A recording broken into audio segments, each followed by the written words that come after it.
Welcome to St. Margaret's Creek.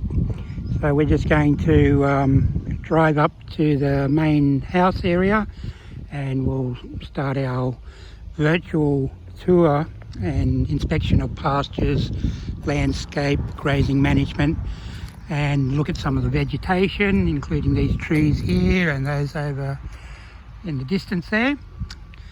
Importantly to note that we're on the coast and we're sandwiched between the hills there, mountains in the background. That's the back end of Mount Elliot, Bowling Green Bay National Park. And over here to our left, we're not very far away from the coast. So they're important things. And as we drive up here, you'll see some examples of different tropical pastures and legumes. Here on St. Margaret's Creek, it's worth looking at the vegetation, the trees, these ones with the dark bases and the smooth gums. Can be important to know your land types. So the poplar gums are the white barked ones. They tend to indicate soils with very low phosphorus. So this pretty likely to be phosphorus deficient country. St. Margaret's Creek, so it's about 40 kilometres south of Townsville, and as I may have mentioned, it's sort of sandwiched between the back of Mount Elliot there and not very far over there to the coastal wetlands and sea. So originally it was a lot of these, you can see there, poplar gums, Eucalyptus platyphila, and also in about the middle of the image there, Eucalyptus tesselaris. And it would have also had a lot of melaleucas or tea trees through it. So that was cleared 20, 30 years ago, and the pastures were planted. Part of the reason we come to this particular site is that the rainfall here, even though very close to Townsville, 30-40 minutes drive south of Townsville, they get roughly 200 mils of extra rainfall, and it's because of the geography of this site, sandwiched between the mountains and the sea. And that's, so Townsville, I normally ask you what rainfall you get in Townsville. So it's about 1150 mils on average per annum. Although that varies a lot, but that's the long-term average. So here they get a couple of hundred mils more than that, and that couple of hundred mils means that you can grow pastures like the tully grass and bracky that you see here, signal grass, that would never survive in Townsville, particularly due to its long dry season. So these wet tropical species, bracky, tully grass, just don't hack the long 6-7 months of dry. So these pastures are more typical of north of Townsville. Tully, Innisfail, Ingham, Cairns, Atherton, Mareeba, Milla, Malanda. So these will be very familiar to you when you're looking at your dairy placements and beef placements in wet tropical environments. So I normally talk to you a little bit too about landscapes and land types. So here we've got poplar gums and blackbutts, or the tesselaris, Eucalyptus tesselaris, and as I mentioned, they tend to indicate fairly poor soils, especially low in phosphorus. So you should think about some other land types that we've seen over the course of your degree on the other trips we've had. So think about the sheep week trips, especially where you saw Mitchell grass downs identified by its dominance of Mitchell grasses. We saw Gidgee landscapes, we saw mulga landscapes, and we saw brigalow landscapes. So I think it's always useful to know A little bit about your vegetation. You walk out onto a property, and if you can recognise some of those land types, it tells you a bit about them. So the Mitchell grass, for example, occurs on arid, semi-arid, heavy cracking clay soils. And it's quite productive in the wet, but not so productive in the dry season. The brigalow, where you come across brigalow trees, you'll know it's in a wetter environment, or wetter than the Mitchell grass, so probably around the 600 mil mark, and it's also a clay soil and very suitable for buffel grass and probably legumes like desmanthus and butterfly pea and lucina. Then the gidgee is in the drier environments, usually close to and around the Mitchell grass plains, and they are heavy clay soils too, and are also very often cleared for buffel grass. The mulga is another example of a land type on completely different soils in semi-arid to arid environments, and often red sandy soils, and they tend to indicate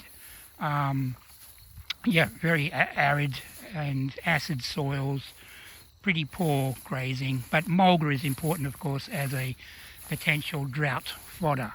So know your land types, and it will tell you a little bit about your potential animal production from those areas. A little bit of trivia here about the different eucalyptus. So this is Eucalyptus tessellaris. Tessellaris, if you look closely, little tile-like structures on the bark,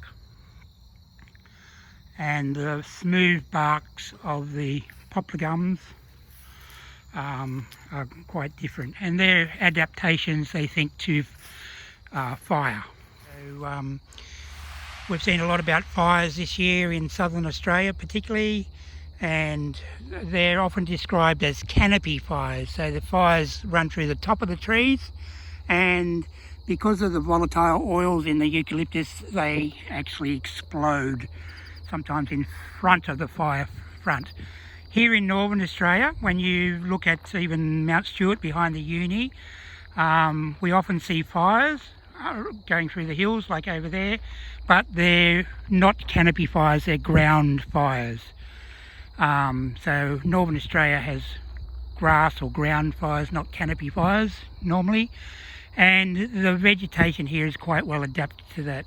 So the very smooth bark of the Eucalyptus platyphylla there, the poplar gum, and the really thick bark that only goes up 2-3 metres on the stocking gum there, is thought to be an adaptation to fire. So we've moved across the fence now into a paddock that's almost pure tully grass. This is Urocloa humidicola, or used to be called Brachiaria humidicola. So you can see this is on a big flat plain, and tully is commonly called tully grass, Urocloa humidicola. And if you think of the name humidicola with humid in it, it gives you a clue to where this grass likes to grow. So it likes humid conditions, so wet tropical, and particularly it likes poorly drained soils.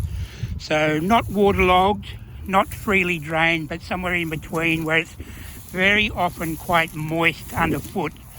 That's where tully grass likes to grow. So this is quite a good stand of tully grass. There's some old seed heads there that you can see. So this gets well grazed. Tully grass, as the name suggests, likes the wet tropics. It was given that name because it grew very well around Tully in the wettest part of Queensland.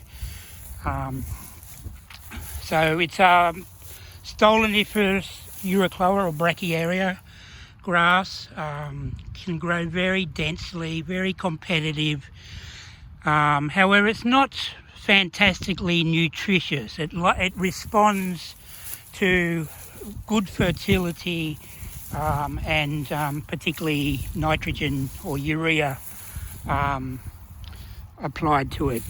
And especially about this time of year, autumn, early winter, you'll see people up in the wet tropics applying urea to these bracky tully grass pastures to give them a boost through the dry season, cooler and dry season. So one of the issues you might notice through here as we walk through, there's not a lot of legume in this pasture. There's actually a little bit of Centrosema pascuorum in patches, but in general very little legume, and that's a bit of an issue because we get a problem called rundown, so where your grass pastures basically run out of nitrogen. The nitrogen gets tied up in the soil, in the organic matter, and unavailable to the grasses.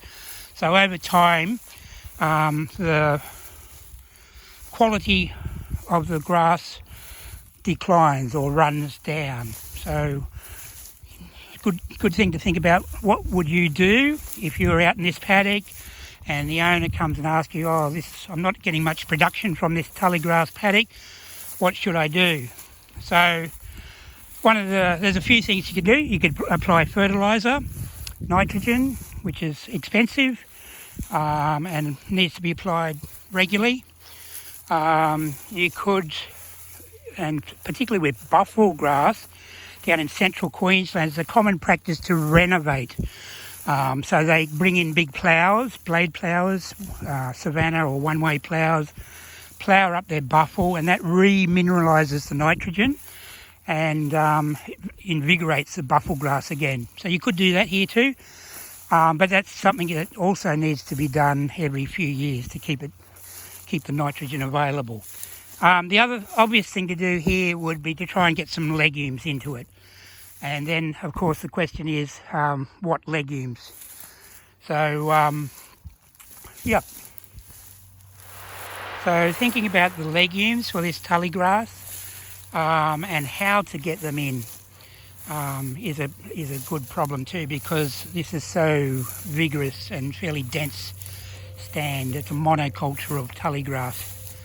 So you could herbicide it to kill off the grass and then plant your legumes into it. You could cultivate the whole paddock. Often this depends on budget. Or you could do it in strips. You might do every 20, 25, 30 metres a cultivated strip and plant those strips to the legumes and hope that over time the pasture, the legume will spread out. That's probably a slow way to go. Probably if the owner could afford it, I'd cultivate the whole paddock, plough it up and reduce the competition, plant your legume, and then your tully grass, because there's so much seed and stolons and things here, it will recover quite well, but you'll have the legume coming through it. The other thing to think about is what species of legumes you would recommend here. So that's you have a fairly limited choice. So this is a wet environment, poorly drained,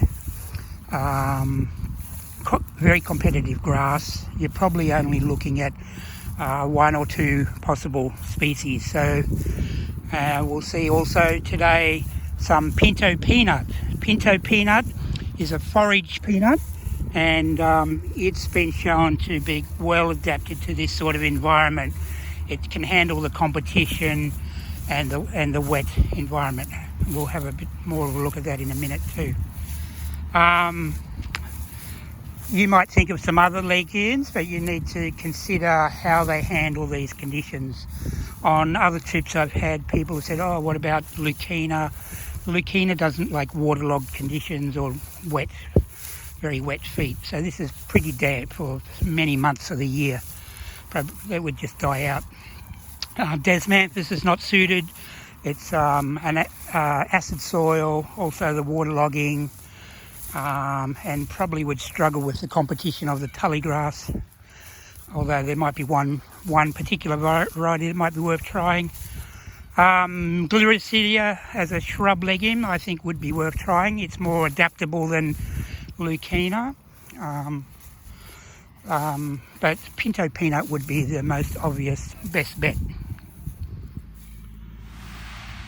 While we're here too, we should think about a couple of other things. This tully grass is a good illustration of. One is to think about ground cover. So when we look down here, for example, what do you think the ground cover is? And over here it's a bit less.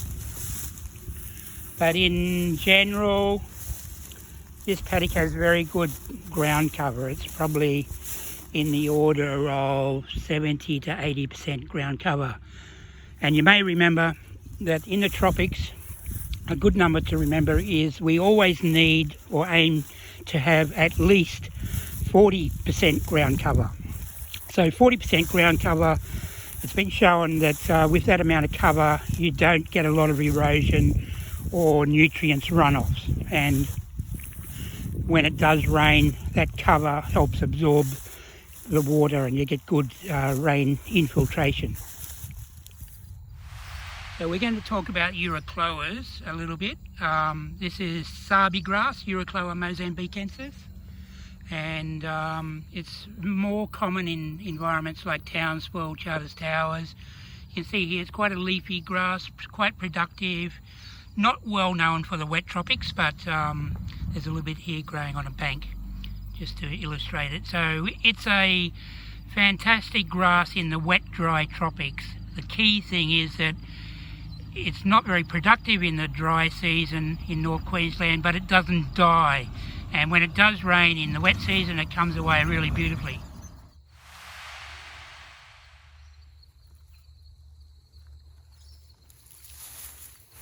So we've moved on to another part of the property now. So previously I mentioned tully grass, Urocloa humidicola. This is a related species. This is signal grass, sometimes called bracky. So it used to be called Brachiaria decumbens. Now its proper name is Urocloa decumbens.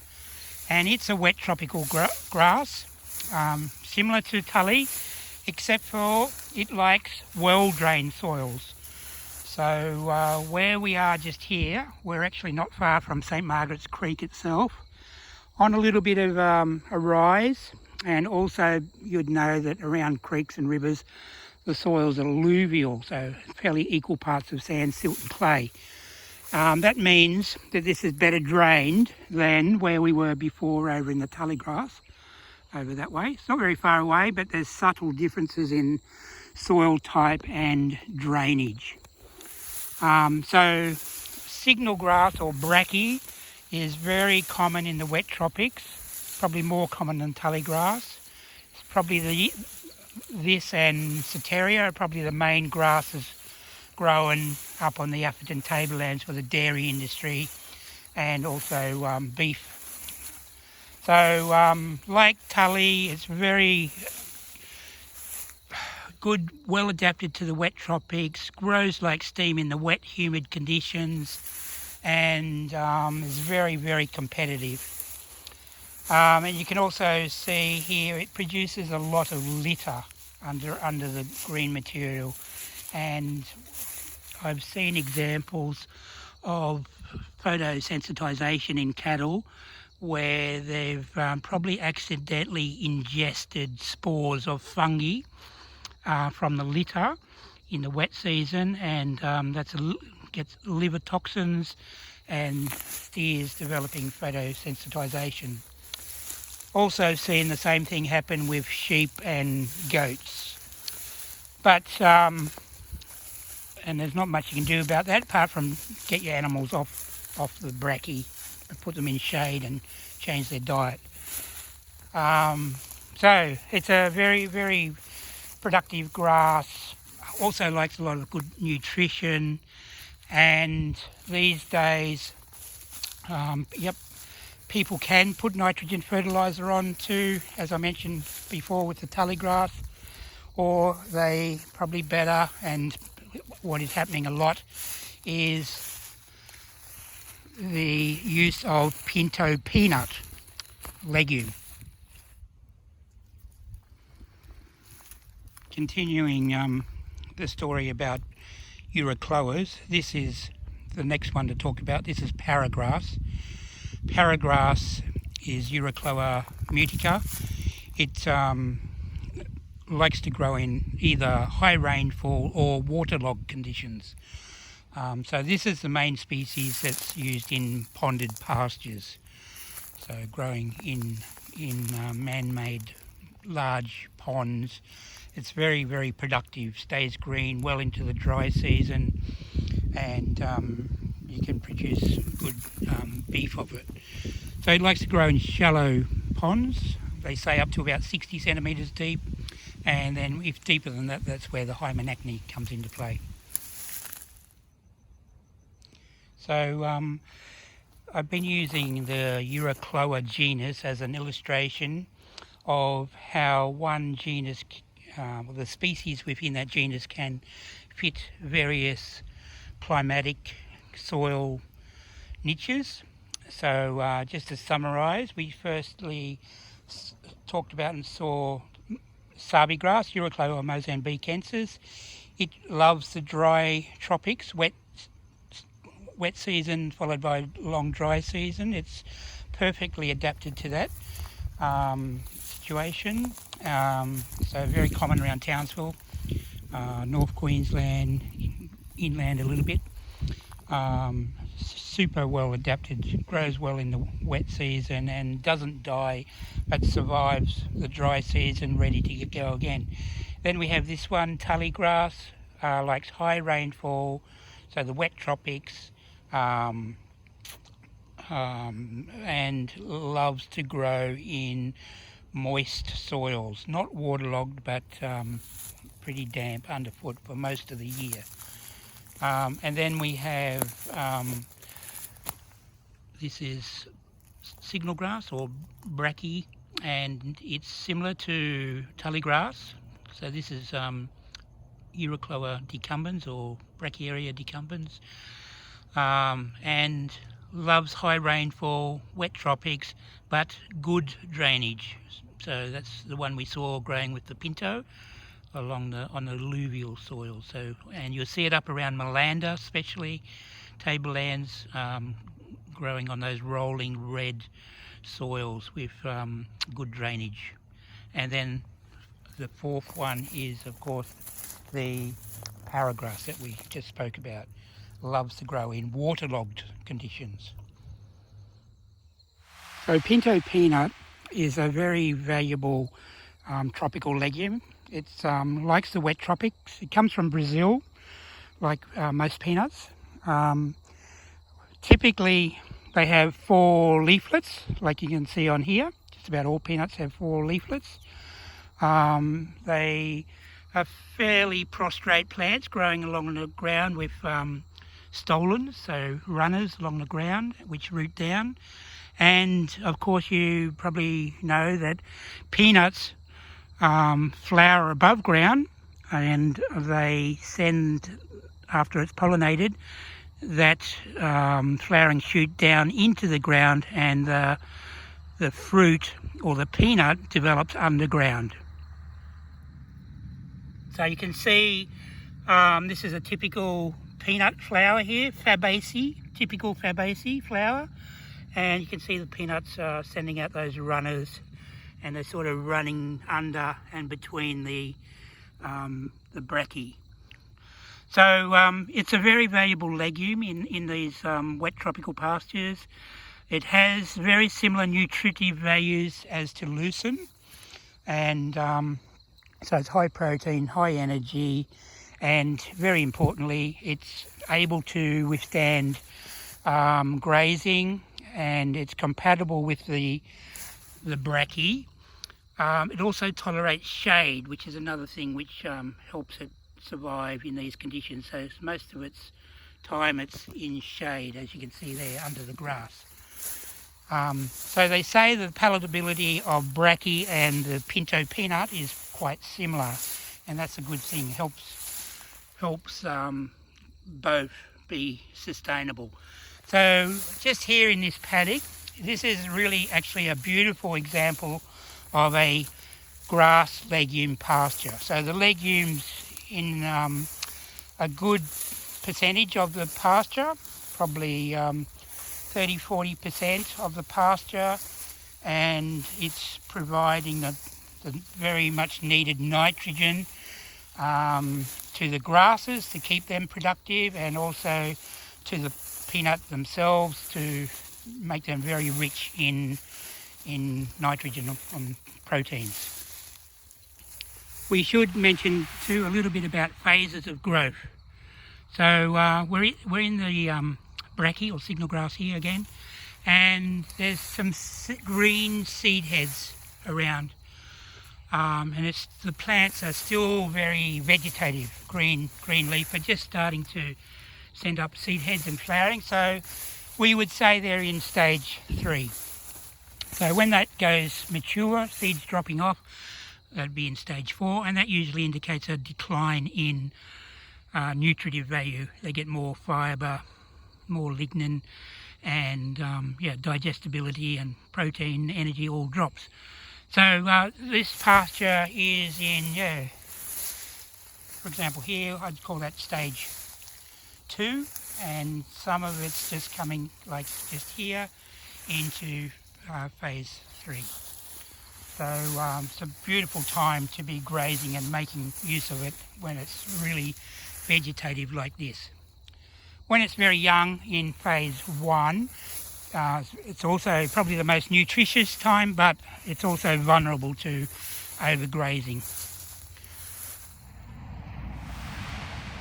You'll see a bit of Chloris Rhodes grass. This is Chloris guyana through the paddocks here. So originally when this was developed 20-30 years ago, especially out here where there is now tully grass, they used Rhodes grass, Chloris guyana, as one of the main species.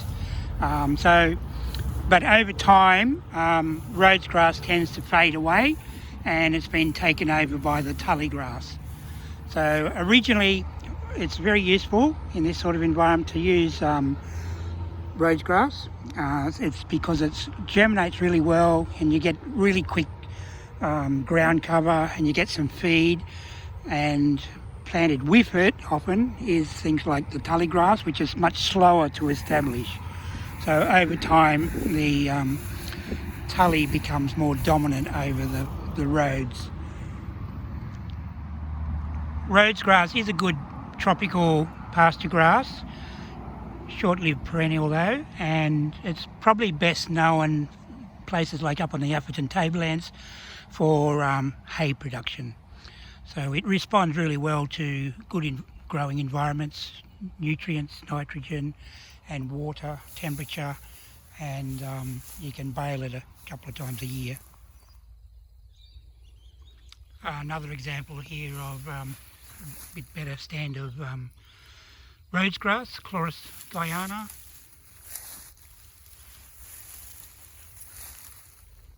Good pioneer grass, good hay.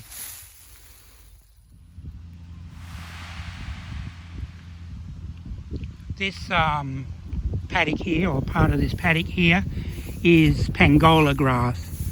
Pangola grass is one of the better tropical grasses. It likes wet tropics, high rainfall, reasonably good fertile soils.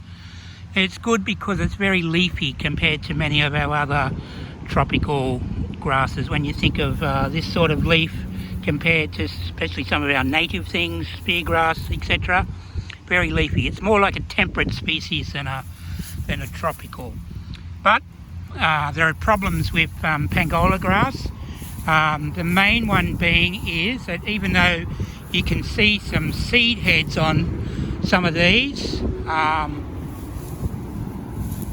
there's not many seed heads here at present actually, but it produces seed, but it's completely sterile.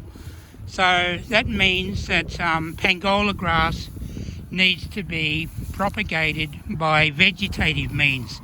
So if we see down here, if we can pull up some, Pangola grass has runners, so like that there, and at each of those nodes, the joints, they will potentially produce new roots and new shoots. So to grow a paddock of Pangola grass, you come to somewhere like this, dig up or plough up this Pangola grass and get these runners, and then take them to the paddock that you want to plant it in, which is probably already cultivated. Put these runners into the ground and then roll them or press them in, so you get a new strike of Pangola grass.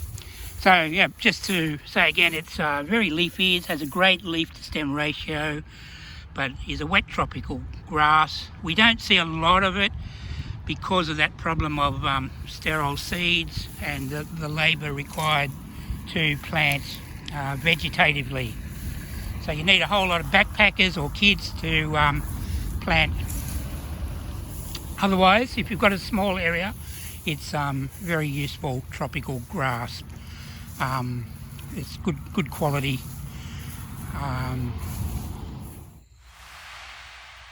Here we have a dam or a pond, and this grass growing in here is called Hymenacne.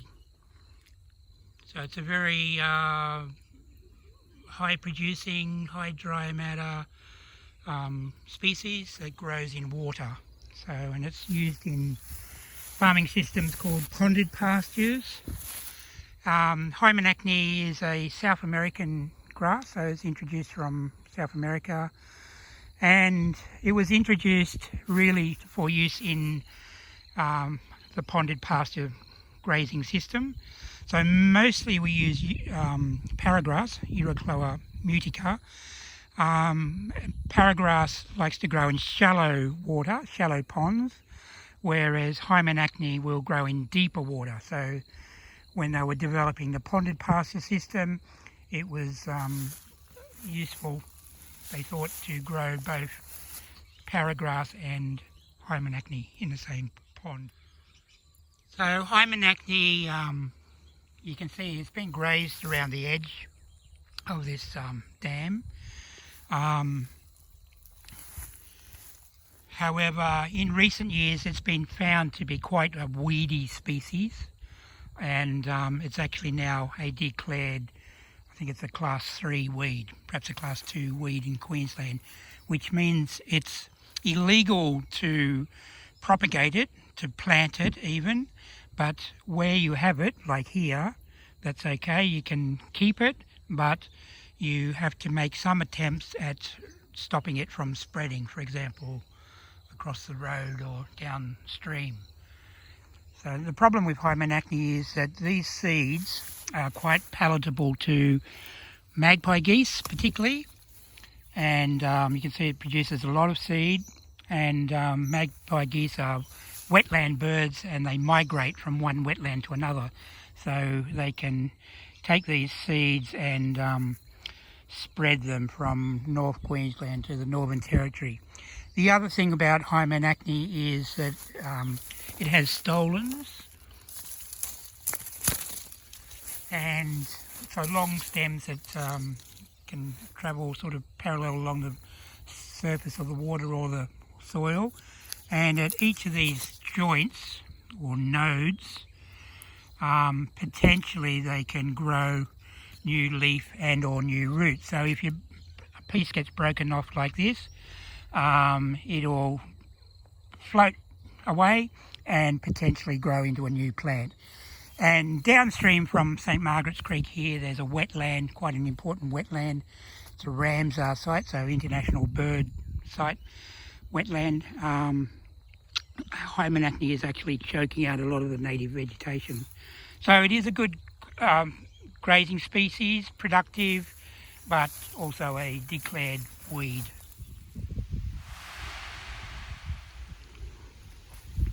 This is Soteria.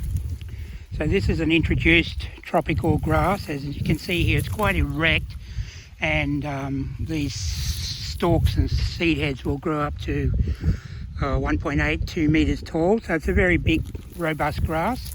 Comes from the highlands in Eastern Africa. So it's often used in subtropical environments, and that means it's reasonably tolerant of some cooler growing conditions. So it's very common on the Atherton tablelands and very common in dairy pastures. So often, as you can see here, it's grown in a mixed pasture with some of the signal grasses, and in this case also it's growing with the legume Centrosema molly. And this is Centrosema molly just here. And you can see it's twining up, and it's got some pods there too on the centro, twining up the tall Ceteria grass. So that's actually quite a good combination, Ceteria and centro. And you can see some more growing there. But the Ceteria, yep, it is wet, tropical. It likes high rainfall to be productive and reasonably good fertility. It's well grazed, but it's probably useful to manage it so it doesn't get really tall and rank.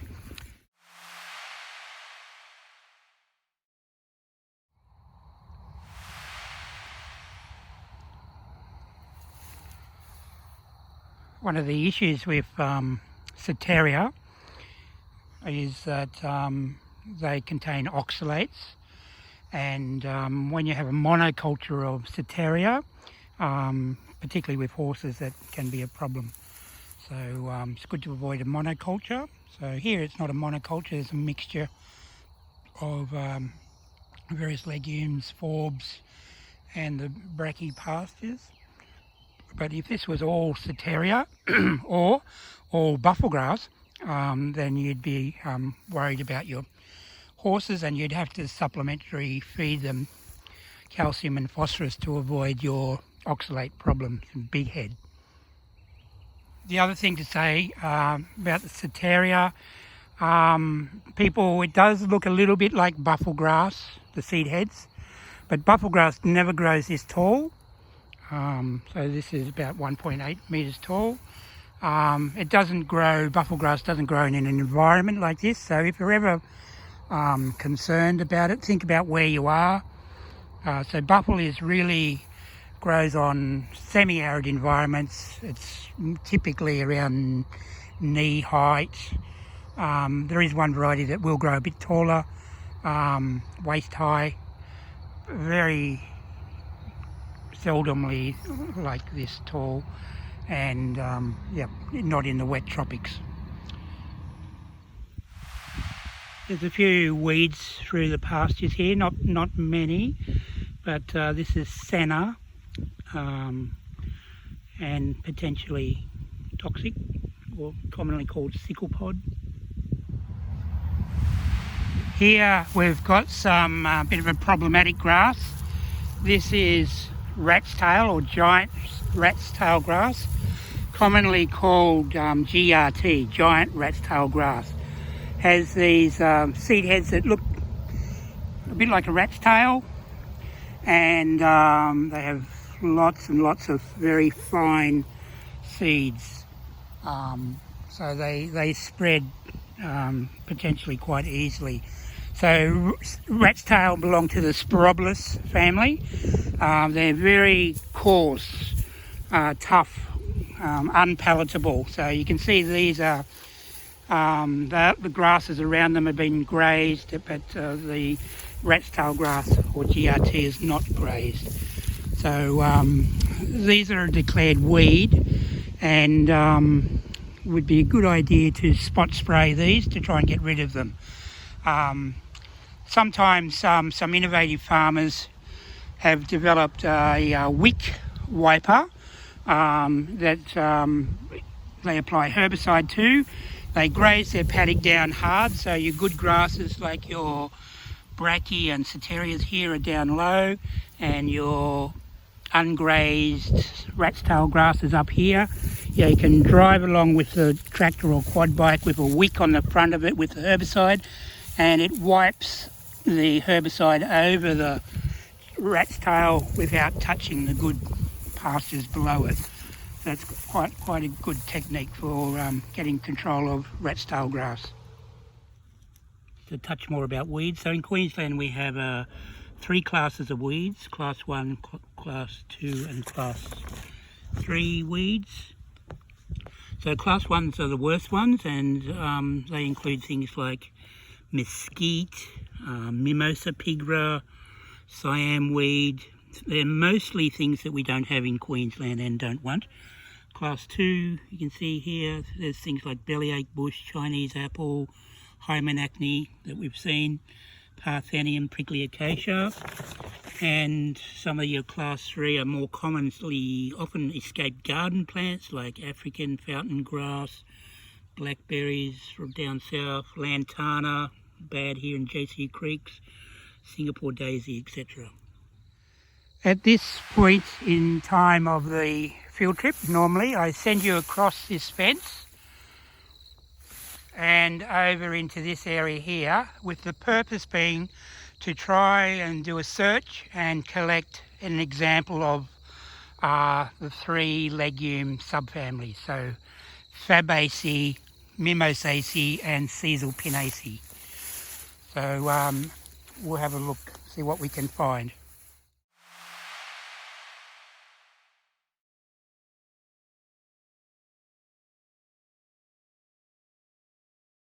Here there is some Fabaceae flowers on, this is Crotalaria, which is also important for you in terms of toxic plants. This one's Crotalaria goriensis, because you can tell that by the pods are all crowded up the top of the plant, and it's got a typical Fabaceae yellow orangey flower. And there's another type of Crotalaria just here. This is, I think, Crotalaria pallida, big leaves in 3s. And the same one over here, quite a tall one. And you can see the very typical pods of Crotalaria. They're puffy.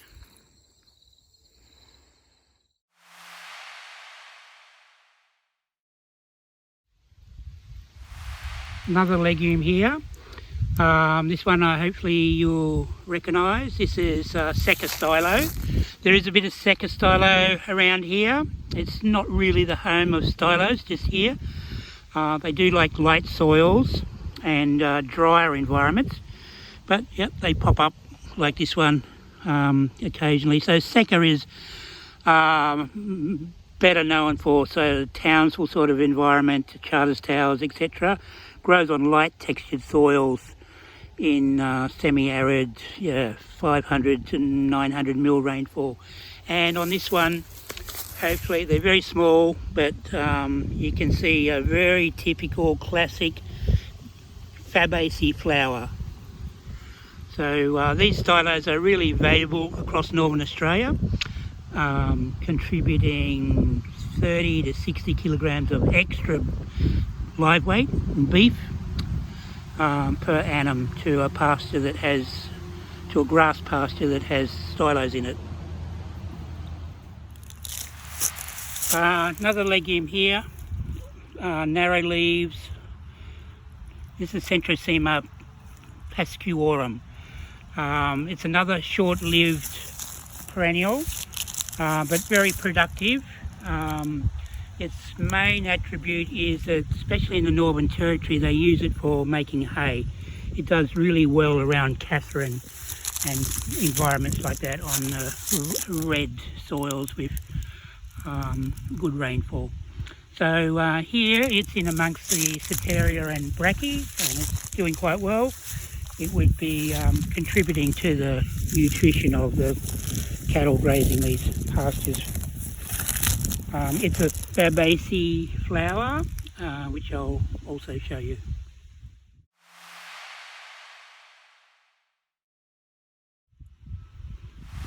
Another legume here. This is called Glen Joint Vetch, Astronomini americana, and it's a little Fabaceae type of flower. So Glen joint vetch is in your notes. It is a wet tropical pasture legume, not hugely used, but quite valuable in wet environments, and it can grow quite tall up above the competition. One of the issues with it though, it's a short-lived perennial, so it will live 1 or 2 seasons and set a lot of seed, but has to regrow from seed, and sometimes growing through thick competition of, say, the bracky or signal grasses can be quite difficult. But it is a useful legume.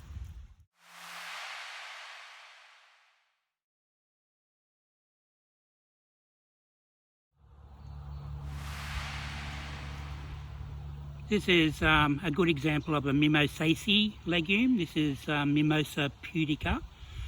So Mimosa pudica is a common weed, leguminous weed in wet environments. So these leaves are sensitive to touch, and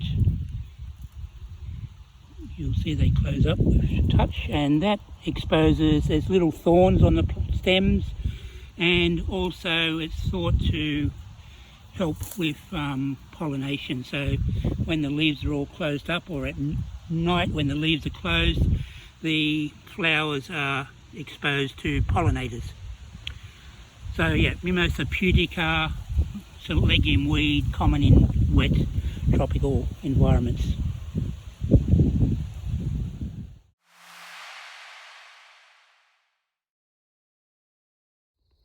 So this is sickle pod, again, example of the Caesalpinaceae family, and I'll try and find a flower for you. They're what's called an open, showy type of flower.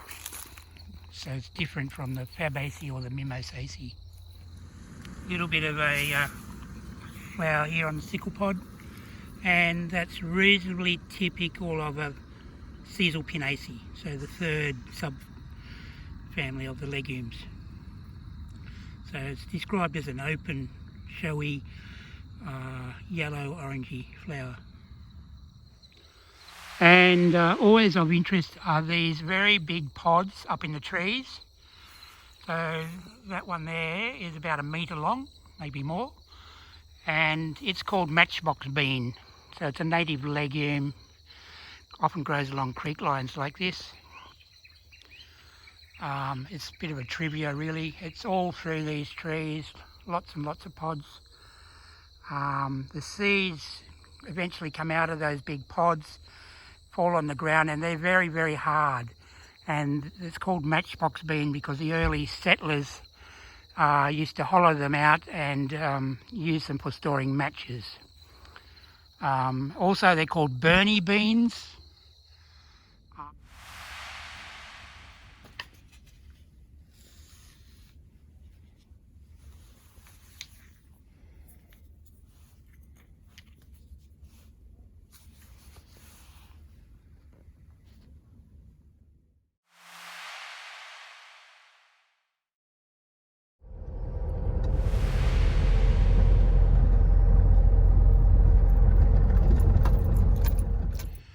We're up at the vet school pasture garden now, and just a couple more things to have a look at.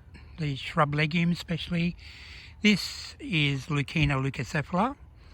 It's a cultivar called Taramba, and as you may recall, Leucaena is very highly regarded as a forage legume.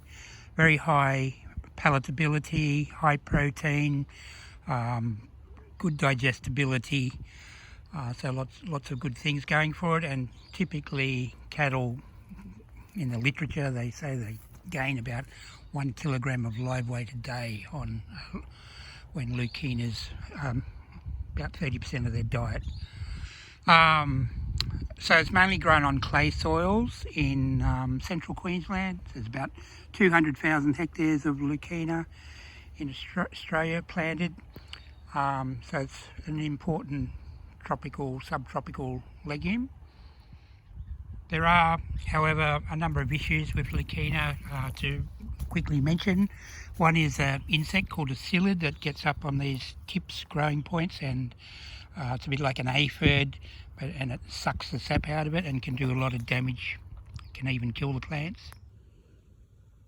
This is some images here of the Leucaena psyllids.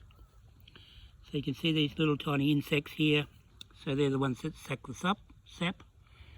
One of the main issues for you guys, of course, is that Leucaena contains mimosine and a toxin. And these days you can inoculate for mimosine toxicity, so that's a matter of ordering the inoculum from DAF in Brisbane and drenching the cattle. It's a bit here about the rumen bug, and here, so the rumen bug can be cultivated in the rumen and drawn out of the rumen and then inserted into other animals, and the way they do that is with a injection gun there, with a big needle directed into the rumen. These days also DAF in Brisbane cultivate the rumen bug in a vat, and farmers can ring up and order a dose or how many doses they need, and it's drenched into the cattle. And you'll remember these two images, so fantastic bit of science here. So that's a steer showing fairly classic mimosine toxicity from Leucaena. It was inoculated with the rumen bug, and then a few months later, same steer, that's here in Townsville, out at Lansdowne, yep, completely reversed, put on weight, etc. Other issues with Leucaena, of course, is that it's a tree and it can grow out of height of the cattle. It flowers, sets pods, and can produce, as you can see here, lots and lots of seedlings, and they become a weed issue. So this booklet put out by MLA is a pretty handy reference to Leucaena if you end up working in central Queensland, particularly where Leucaena is very common. It might be a useful thing, and I think it's online. Probably the second most important shrub legume used in the grazing industry throughout the tropics is Gliricidia. So this is Gliricidia, and we've got a little plantation of it up the back of the vet school, and here you can see it's been grazed regularly by our goats and then also lopped regularly, and it'll re-sprout again when it warms up particularly. So Gliricidia is good protein, probably not quite as palatable as Leucaena, but still quite good. Yeah, good digestibility, good. We've had good animal performance on it. It's more durable than Leucaena. It grows on a variety of different soils, whereas Leucaena mostly grows on clay soils. Gliricidia is very easy to grow from seed or from stem cuttings. It needs management though. It will grow into a big shrub, small tree, as you can see here. So like Leucaena, the height of it needs to be managed, but potentially a useful legume. Not much used in Australia, but in Indonesia, Brazil, other countries, Gliricidia is quite popular as a forage.